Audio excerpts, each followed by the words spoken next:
Yaani mjumbe, afadhali nilipokukuta. Kwanza nilikuwa natoka huko Nduki, huku nikiomba Mungu nikukute hapa kwako. Mjumbe, kuna tukio la ubakaji nimeliona leo. Akaonekani. Mimi nipo. Harakati hapa na pale tu ndugu yangu. Naamini hapa tunaondoka mguu wenu mguu wangu. Tunampelekea mzigo wake huko huko.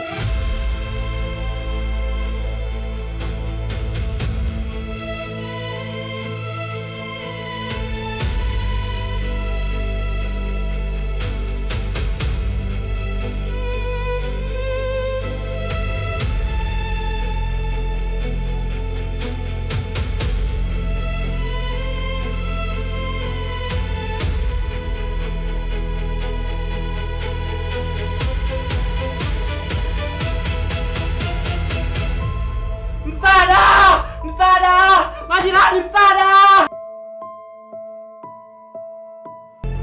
Ulininyang'anya maisha yangu bila hata huruma. Uliniona chizi ambaye sina thamani katika hii dunia. Mimi hapa yule chizi